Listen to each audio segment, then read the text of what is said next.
Assalamualaikum warahmatullahi wabarakatuh. Para pemirsa, apa yang terjadi bila seorang pangeran melihat wanita cantik? Nah, itulah yang dialami oleh Yazid bin Muawiyah. Dari atas pagar istananya, dia melihat wanita bernama Ummu Khalid, seorang wanita yang sangat cantik. Namun sayang, wanita itu sudah bersuami. Dia adalah istri Adi bin Hatim. Sang pangeran mabuk kepayang. Dia cinta luar biasa. Hatinya terlanjur tertambat pada perempuan itu. Kalau malam, matanya tidak dapat memejamkan karena di sana selalu ada wajah pujaan hati. Dari detik ke detik, dia selalu ingat akan si dia. Namun dia tidak pernah mengungkapkannya pada siapapun. Dia simpan dalam hati. Hingga akhirnya dia terjatuh sakit. Sepanjang hari dia terbaring di pembaringan. Orang-orang menjenguknya, namun tak seorang pun tahu menahu apa gerangan penyakit pangeran mereka.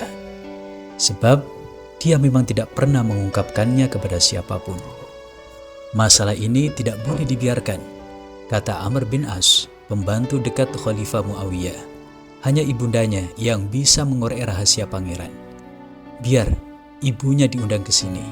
Suruh berdua saja dengan dia hingga dia membuka rahasianya. Maka diutuslah orang guna menyampaikan hal ini. Sang ibunda datang lalu masuk ke kamar anaknya. Setelah cukup lama didesak, akhirnya si anak membuka mulut. Dibukanya seluruh kotak Pandora di hati. Si ibu kemudian menyampaikan rahasia ini kepada suaminya, yaitu Muawiyah. Lantas, apa yang bisa kita perbuat untuk memecahkan masalah ini? Tanya Muawiyah kepada Amr bin As. Undang Adi ke sini, beri dia harta yang banyak, kenakan kepada dia busana kehormatan. Dengan begitu, dia pasti datang ke sini dari Madinah. Jawab Amr bin As. Adi pun diundang, dan dia berangkat ke Damaskus, meskipun bermil-mil jarak yang harus ia tempuh. Kala itu perjalanan antara Madinah dan Damaskus harus dijalani hingga berbulan-bulan. Maklum, belum ada mobil apalagi pesawat. Ketika dia masuk ke ruang khalifah, Muawiyah menyambutnya dengan begitu hangat. Diberikannya hadiah harta yang sangat banyak. Selain itu, dia pakaikan busana kehormatan pada tubuh tamunya. Setelah itu, Adi bin Hatim keluar. Muawiyah bertanya kepada Amr bin As, "Sekarang apa langkah kita?" Amr yang cerdik itu menjawab, "Besok kalau dia masuk lagi ke sini, tanya kepada dia, 'Apa kamu punya istri?' Kalau dia menjawab, 'Ya,' pukulkan tangan Baginda pada wajah Baginda. Dan Baginda tidak usah berkata apapun." Esok harinya, skenario dijalankan dengan lancar. Ketika Adi keluar, Amr ada di pintu. Amr bertanya apa yang terjadi, dan Adi dengan polos menceritakan apa yang dilihatnya pada khalifah. "Adi, sebenarnya khalifah hendak mengawinkan kamu dengan putrinya dan memberimu uang yang sangat banyak. Namun kamu tahu kan, putri raja tidak mungkin menikah dengan orang yang sudah beristri. Lantas bagaimana caranya?" "Gampang. Besok kalau kamu masuk lagi ke tempat khalifah, bilang kepadanya, 'Amirul Mukminin, sebenarnya saya tidak punya istri.'" Esok harinya, segala skenario berlangsung mulus. Khalifah bertanya, "Apakah kamu punya istri?" Adi menjawab dengan polos, "Tidak, wahai khalifah." Khalifah berkata lagi, "Katakan, kalau saya punya istri, maka dia tertalak bain, talak yang tidak bisa dirujuk lagi." Adi seperti kerbau yang dicocok hidungnya, menirukan apa yang didiktekan oleh khalifah. Khalifah pun berkata kepada juru tulis, "Catat apa yang dia katakan." Setelah masa idah berlalu, Muawiyah mengutus Abu Hurairah radhiyallahu anhu ke Madinah guna melamar Ummu Khalid. Tak lupa diberinya dia uang yang sangat banyak. Sesampai di Madinah, dia bertemu dengan Abdullah bin Umar radhiyallahu anhu. Dia bertanya tentang maksud kedatangannya. Abu Hurairah menceritakan semuanya. "Bisakah kamu sebut namaku pada Ummu Khalid?" tanya Ibnu Umar. Dan Abu Hurairah pun menyanggupinya.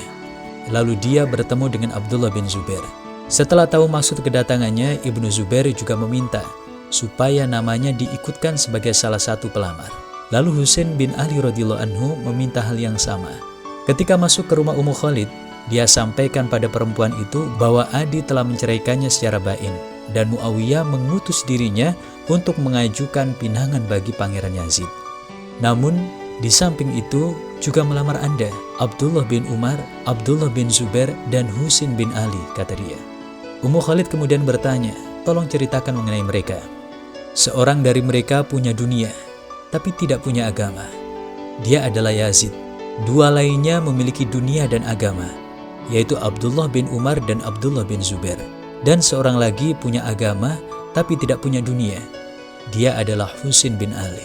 Maka kata Ummu Khalid, nikahkanlah saya dengan orang yang Anda kehendaki. Loh, ini masalah Anda, segalanya terserah kepada Anda.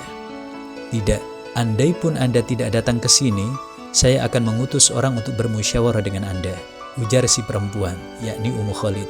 Apalagi sekarang Anda memang dalam posisi diutus. Demi Allah, aku tidak akan mendahulukan siapapun daripada orang yang mulutnya telah dicium oleh Rasulullah SAW. Dia adalah Husin.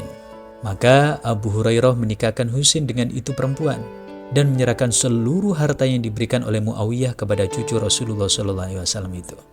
Selanjutnya dia kembali ke Damaskus dan menceritakan semua yang terjadi kepada Muawiyah. Muawiyah kemudian berkata, "Kenapa harta kami Anda salurkan untuk orang lain?" Maka Abu Hurairah radhiyallahu anhu menjawab dengan tegas, "Anda tidak mewarisi harta itu dari nenek moyang Anda. Itu adalah harta Allah, harta Rasulullah. Jadi saya salurkan harta itu kepada cucu beliau." Akan halnya Adi, setelah dia tidak berhasil menikah dengan putri sang khalifah, dia kembali ke Madinah. Lalu dia datang ke kediaman Husin bin Ali. Dia duduk dan tampak menarik nafas yang berat. Kemudian Husin bin Ali bertanya, "Barangkali kamu ingat Ummu Khalid?" "Ya," jawab Adi. Husin bin Ali kemudian memanggil Ummu Khalid dan berkata kepada dia, "Apakah aku pernah menyentuhmu?" Maka Ummu Khalid menjawab, "Tidak. Sekarang kamu aku talak. Setelah idahmu habis, menikahlah dengan laki-laki ini. Ketahuilah Adi, aku berbuat begini bukan karena aku menyimpan maksud tertentu. Aku hanya kasihan kepadamu."